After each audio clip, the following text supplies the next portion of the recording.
Good evening days, good evening investors. എല്ലാ ദിവസവും വൈകിട്ട് 7 മണിക്കുള്ള മാർക്കറ്റ് ന്യൂസിലേക്ക് കിടക്കാം. അങ്ങനെ നിഫ്റ്റി ഗ്ലോബൽ മാർക്കറ്റ് എന്ത് തന്നെ ആയാലും നിഫ്റ്റി അതീവ ബുള്ളിഷായ രീതിയിൽ 25,500 മുകളിൽ നിഫ്റ്റിക്ക് ക്ലോസ് ചെയ്യാനായിട്ട് സാധിച്ചു എന്നുള്ളതാണ്. ഇന്നത്തെയും മാർക്കറ്റിന് ഒരു പ്രത്യേകത ഉണ്ടായിരുന്നു. എവിടെയാണോ മാർക്കറ്റ് ഓപ്പൺ ചെയ്തത് അത് തന്നെയാണ് അന്നത്തെ ദിവസത്തെ ലോ. പിന്നീട് വേറെ ഫർദർ ലോ ക്രിയേറ്റ് ചെയ്തില്ല. ഒരേ ഡയറക്ഷനിലേക്ക് മാർക്കറ്റ് ഇന്നലെയും ഇന്നും മുകളിലേക്ക് പോയിട്ടുണ്ട്. നിഫ്റ്റിയുടെ ചാർട്ട് കാണുമ്പോൾ മനസ്സിലാവും. മാർക്കറ്റ് ഓപ്പൺ ചെയ്തു, അതിനുശേഷം ഫർദർ ലോ ക്രിയേറ്റ് ചെയ്തില്ല. ഒരേ ഡയറക്ഷനിലേക്ക് ഇന്നും ഇന്നലെയും നിഫ്റ്റി മുകളിലേക്ക് പോയി. നിഫ്റ്റീനെ കൃത്യമായിട്ട് ഇന്ന് സപ്പോർട്ട് ചെയ്ത ഇത് റിലയൻസും HDFC ബാങ്കും മറ്റുള്ള ബാങ്കിങ് കമ്പനീസുമാണ്. റിലയൻസ് എല്ലാം തന്നെ അതിൻ്റെ മാർക്കറ്റ് ക്യാപ്പ് 20 ലക്ഷം കോടി കവിഞ്ഞു എന്നുള്ള ന്യൂസ്. ഓയിൽ പ്രൈസ് ഫോൾ ആയതുകൊണ്ട് ഓയിൽ മാർക്കറ്റിംഗ് കമ്പനീസായിട്ടുള്ള BPCL, IOCL, HPCL തുടങ്ങിയ കമ്പനീസും നേട്ടം ഉണ്ടായി. നിഫ്റ്റി 300 പോയിന്റിലേറെയും സെൻസെക്സ് 1000 പോയിന്റിലേറെയും റാലി രേഖപ്പെടുത്തി. HDFC ലൈഫ്, ഗ്രാസിം തുടങ്ങിയ സ്റ്റോക്കുകളെല്ലാം തന്നെ ഇപ്പോൾ ട്രേഡ് ചെയ്യുന്നത് ഓൾ ടൈം ഹൈ ആണ്.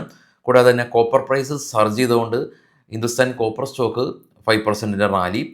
സിമൻറ്റ് സ്റ്റോക്കിലും ബൈയിങ് പ്രഷർ കാണുന്നുണ്ട്. ഡാൽമിയ ഭാരത് പോലുള്ള സ്റ്റോക്കുകളും സിമൻറ്റ് സെക്ടറിൽ മുൻനിരയിൽ റാലി രേഖപ്പെടുത്തിയ കമ്പനീസാണ്. ഗ്ലോബൽ മാർക്കറ്റ് നോക്കാം. ഏറ്റവും താഴെ ഇപ്പോൾ ട്രേഡ് ചെയ്യുന്ന 3 യൂറോപ്യൻ മാർക്കറ്റും പ്ലസ്സിലാണ്. ഇന്ത്യ വിക്സ് ഇന്ന് 3% ക്രാഷായി ഏറ്റവും താഴേന്നാണ് നമ്മൾ റീഡ് ചെയ്യുന്നത്. ഡോ ഫ്യൂച്ചർ 100 പോയിൻറ്റ് പ്ലസ് ആണ്. Japan market 600 point rally. Korea, China, Australia നെഗറ്റീവായിരുന്നു. ഗോൾഡ് സസ്റ്റെയിൻ ചെയ്ത് നിൽക്കുന്നുണ്ട്. ബിറ്റ്കോയിന് വേണ്ടി ടോപ്പിൽ സസ്റ്റെയിൻ ചെയ്ത് നിൽക്കുന്നുണ്ട്. അപ്പോൾ ഗ്ലോബലി നോക്കുകയാണെങ്കിൽ ഈ ഒരു യുദ്ധം മറ്റുള്ള കാര്യങ്ങളെല്ലാം തന്നെ ഡൈജസ്റ്റ് ആയ ഒരു രീതിയിലാണുള്ളത്. അപ്പോൾ ഇനി അത് മാർക്കറ്റ് അത് ഓൾറെഡി ഡിസ്കൗണ്ട് ചെയ്തു. ഇനിയിപ്പോൾ മാർക്കറ്റിനെ ബാധിക്കാതിരിക്കട്ടെ.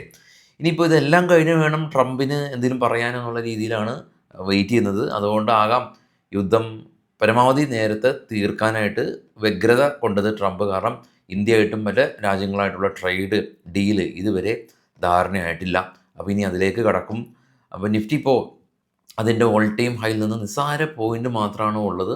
ഏകദേശം ഒരു 800 പോയിൻറ്റിൽ അരികെ ഓൾ ടൈം ഹൈയുടെ 800 പോയിൻറ്റിൻ്റെ അടുത്താണ് ഇപ്പോൾ നിഫ്റ്റി ഉള്ളത്. അപ്പോൾ ഈ ഒരു റീസെൻറ്റ് ട്രംപിൻ്റെ താരിഫിലൊക്കെ മാർക്കറ്റ് ഫോൾ ചെയ്തപ്പോൾ മാർക്കറ്റിൽ കയറിയ ആളുകൾ എങ്ങനെയാണോ കൊറോണ സമയത്ത് കയറിയത് അതേ ബെനിഫിറ്റ് ഉണ്ടാക്കിയിട്ടുണ്ട്. കാരണം അതിശക്തമായ രീതിയിൽ ആ ഒരു താരിഫ് ലോയിൽ നിന്ന് നെക്സ്റ്റ് ഡേ തന്നെ 800 പോയിൻറ്റിൻ്റെ സ്പൈക്ക് രേഖപ്പെടുത്തി സ്പൈക്ക് പോയി ഇപ്പോൾ ഓൾ ടൈം ഹൈയിൽ നിന്ന് 800 പോയിൻറ്റ് മാത്രം അകലെ നിൽക്കുന്ന രീതിയിലാണ് ഇന്ത്യൻ മാർക്കറ്റിൻ്റെ നിൽപ്പ്. അതുകൊണ്ടാണ് ഇൻവെസ്റ്റേഴ്സ് എല്ലാം തന്നെ മാർക്കറ്റിനോട് വളരെയധികം ശുഭാപ്തി വിശ്വാസം വെച്ച് പുലർത്തുന്നതിൻ്റെ പ്രധാന കാരണം ഇടിഞ്ഞ സ്റ്റോക്ക് കയറി വരും എന്നുള്ളതാണ്. നമ്മളുടെ നിഫ്റ്റിയുടെ സമീപ സമയത്തെ ആ ഒരു പെർഫോമൻസ് കാണിക്കുന്നത്. ഇനിയിപ്പോൾ ഇതൊക്കെ ആയിട്ട് കമ്പയർ ചെയ്യാനായിട്ട് ജപ്പാൻ്റെ എല്ലാം തന്നെ ഇൻഡെക്സ് 30 വർഷം നെഗറ്റീവായിരുന്നു, നമ്മളെക്കാളും മികച്ച രീതിയിലുള്ള GDP ഉള്ള രാജ്യമാണ് എന്നുള്ള കമ്പാരിസനൊക്കെ മാറ്റി നിർത്തിയാൽ നിഫ്റ്റി ഇപ്പോൾ ഓരോ ഇയറും ഏകദേശം ഒരു ബാങ്ക് FDയുടെ എല്ലാം തന്നെ റിട്ടേൺ നിഫ്റ്റി നൽകുന്നുണ്ട്. അതിൽ കൂടുതൽ റിട്ടേൺ നിഫ്റ്റി നൽകുന്നുണ്ട്. നിഫ്റ്റിയാണ് ഇൻഡെക്സാണ്. മറ്റുള്ള സ്റ്റോക്കുകളുടെ കാര്യം എടുക്കുകയാണെങ്കിൽ നമ്മൾ പോർട്ട്ഫോളിയോ എല്ലാം തന്നെ ഡൈവേഴ്സിഫൈ ചെയ്യുകയാണെങ്കിൽ നമുക്ക് സമയത്ത് അതായത് കഴിഞ്ഞ ഒരു 5-6 വർഷത്തിൽ നമ്മളുടെ ഡൈവേഴ്സിഫൈഡ് പോർട്ട്ഫോളിയോ ആണെങ്കിൽ ഏകദേശം ഒരു 20% അടുത്ത് റിട്ടേൺ നൽകുന്നുണ്ട്. അല്ലാതെ ഒരു സ്പെസിഫിക് സ്റ്റോക്കിൽ മാത്രം ഇൻവെസ്റ്റ് ചെയ്ത ആളുകൾക്ക് മേ ബി പെർസെൻറ്റേജ് കൂടുതലാവാം, അല്ലെങ്കിൽ ഒട്ടും ഇല്ല, മേ ബി നെഗറ്റീവും ആയിരിക്കാം. കാരണം കഴിഞ്ഞ വർഷം ഗോൾഡ് തന്നെ നമ്മുടെ പോർട്ട്ഫോളിയോയിൽ ഉണ്ടെങ്കിൽ മിനിമം റിട്ടേൺ ഗോൾഡ് മാത്രം നൽകിയിട്ടുണ്ട്. സ്റ്റോക്കുകളുടെ വാർത്തകളിലേക്ക് പോകാം. അപ്പോൾ ഈ മാർക്കറ്റിലെല്ലാം തന്നെ മാർക്കറ്റ് ടൈമിൽ പങ്കെടുക്കാൻ പറ്റാത്ത ആളുകൾക്ക് കമ്മോഡിറ്റി ട്രേഡ് ചെയ്യാൻ സാധിക്കും. രാത്രി 11:30 വരെയുണ്ട്. ക്രൂഡിലും ഗോൾഡിലും ട്രേഡ് ചെയ്യാൻ സാധിക്കും. അപ്പോൾ അതിൻ്റെ എല്ലാം തന്നെ കോഴ്സ് ജോയിൻ ചെയ്യാൻ താല്പര്യമുള്ള ആളുകൾക്ക് ഫസ്റ്റ് കമൻറ്റിൽ നമ്പർ പിൻ ചെയ്ത് വെച്ചിട്ടുണ്ട്. ഓൺലൈനായിട്ട് പഠിക്കാം, അല്ലെങ്കിൽ നമ്മുടെ ഓഫീസിൽ ഓഫ്ലൈനായിട്ടും വന്ന് പഠിക്കാം. നമ്പറിൽ കോൺടാക്റ്റ് ചെയ്യുക. സ്റ്റോക്കുകളുടെ വാർത്തകളിലേക്ക് പോകാം. ബൈ സെൽ റെക്കമെൻഡേഷൻ അല്ല, നിങ്ങൾക്കറിയാം. ദീപക് ബിൽഡേഴ്സ് കമ്പനി 142 കോടി രൂപയുടെ ഓർഡർ കിട്ടി. ഓറിയൻ പ്രോ കമ്പനി ഇന്ന് 6%-ലേറെ റാലി രേഖപ്പെടുത്തിയ കമ്പനിയാണ്. ഈജിപ്റ്റ് പബ്ലിക് ട്രാൻസ്പോർട്ടിൻ്റെ ഭാഗത്തുനിന്ന് കമ്പനിക്ക് ഒരു ഓർഡർ കിട്ടി. ഭാരത് ഡൈനാമിക്, HAL തുടങ്ങിയ കമ്പനീസിനെ സംബന്ധിച്ചുള്ള news. North Atlantic treaty organisation NATO defence മേഖലയിൽ അവർ പ്രൊക്യൂർമെൻറ്റ് വർദ്ധിപ്പിക്കുന്നുണ്ടെന്നുള്ള ന്യൂസ് ഉണ്ട്. ക്രിസ്റ്റൽ ഇൻ്റഗ്രേറ്റഡ് കമ്പനിക്ക് 13 കോടി രൂപയുടെ ഓർഡർ ലഭിച്ചു. BEL കമ്പനി ഇന്ത്യൻ നേവിയിൽ നിന്ന് അവർ ഫർദറായിട്ടുള്ളൊരു ഓർഡർ എക്സ്പെക്ട് ചെയ്യുന്നുണ്ട്. Harsha engineering company Ahmedabad plant ഇവരുടെ പുതിയ പ്ലാന്റാണ്. അവിടെ നിന്നുള്ള കൊമേഴ്ഷ്യൽ പ്രൊഡക്ഷൻ കമ്പനി ആരംഭിക്കും. സോം ഡിസ്റ്റിലറീസ് കമ്പനി ഇവരുടെ വോളിയം ഗ്രോത്ത് 70% കമ്പനി ടാർഗറ്റ് ചെയ്തു. ആർക്കേഡ് ഡെവലപ്പേഴ്സ് കമ്പനി 350 കോടി രൂപയുടെ ഓർഡർ ലഭിച്ചു. അദാനി പവർ കമ്പനി ഇലക്ട്രിസിറ്റി താരിഫെല്ലാം തന്നെ കുറയ്ക്കുമെന്ന് മഹാരാഷ്ട്ര ഇലക്ട്രിസിറ്റി മിനിസ്റ്റർ പറഞ്ഞു. വേൾപൂൾ വോൾട്ടാസ് കമ്പനീസ് എല്ലാം തന്നെ അവരെ സംബന്ധിച്ചുള്ള ന്യൂസ് ഉള്ളത്. പാനസോണിക് എന്ന് പറയുന്ന കമ്പനി ഇവർ റെഫ്രിജറേറ്റർ ബിസിനസ്സിൽ നിന്ന് ഇന്ത്യയിൽ നിന്ന് പിൻവാങ്ങി എന്നുള്ള ന്യൂസ് ഉണ്ട്. അതുപോലെ തന്നെ തോഷിബ എന്ന കമ്പനിയും ടി വി ബിസിനസ്സിൽ നിന്നെല്ലാം തന്നെ പിൻവാങ്ങിയിട്ടുണ്ടായിരുന്നു.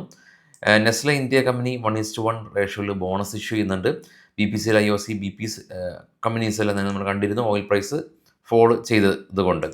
ഹിറ്റാച്ചി എനർജി കമ്പനി അവർ 765 കിലോ വാട്ടിൻ്റെ പവർ ഗ്രിഡ് കോർപ്പറേഷൻ്റെ ഭാഗത്തു നിന്ന് ഒരു ഓർഡർ ലഭിച്ചു. IPL വരാണെങ്കിൽ Kalpataru power company fully subscribe ആയിട്ടുണ്ട്. അതുപോലെ തന്നെ പൈൻ ലാബ് ഷോപ്പൊക്കെ ഉള്ള ആളുകൾക്കറിയാം, സ്വൈപ്പിംഗ് മെഷീനൊക്കെ മാനേജ് ചെയ്യുന്നതാണ് പൈൻ ലാബ്. അവരുടെയും IPO ഡ്രാഫ്റ്റ് ചെയ്തിട്ടുണ്ട് എന്നുള്ള ന്യൂസ്. ഗുജറാത്ത് അൽക്കലീസ് കമ്പനി അവരുടെ പുതിയ പ്ലാന്റ് എക്സ്പാൻഡ് ചെയ്യുന്നുണ്ട്. ASK ഓട്ടോമൊബൈൽ കമ്പനി സൺറൂഫ് കാറുകളുടെ സൺറൂഫ് നിർമ്മാണം ഒക്കെ ചെയ്യാനായിട്ട് അതിൻ്റെ ടെക്നിക്കൽ കാര്യത്തിന് വേണ്ടിയിട്ടെല്ലാം തന്നെ JD ഹോൾഡിങ്സ് എന്ന് പറഞ്ഞ കമ്പനിയായിട്ട് ജോയിൻറ്റ് വെഞ്ചറായിട്ട് പ്രവർത്തിക്കാൻ ധാരണയായി. ഹെർനാബ ഇൻഡസ്ട്രീസ് കമ്പനി അവരുടെ പുതിയ പ്ലാന്റിൽ നിന്ന് കൊമേഴ്ഷ്യൽ പ്രൊഡക്ഷൻ ആരംഭിച്ചു.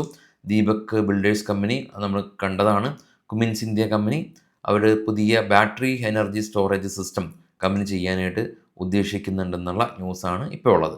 അപ്പോൾ എനിവേ നാളെ രാവിലെ നമുക്ക് പ്രീ മാർക്കറ്റ് ന്യൂസൊക്കെ കേട്ടെത്താം. നമ്മുടെ ചാനലിൽ നിങ്ങൾ നല്ല എല്ലാ ട്രേഡിംഗ് സുഹൃത്തുക്കൾക്കും ഷെയർ ചെയ്ത് കൊടുക്കാൻ മറക്കരുത്. അപ്പോൾ താങ്ക് യു ഓൾ, ബൈ.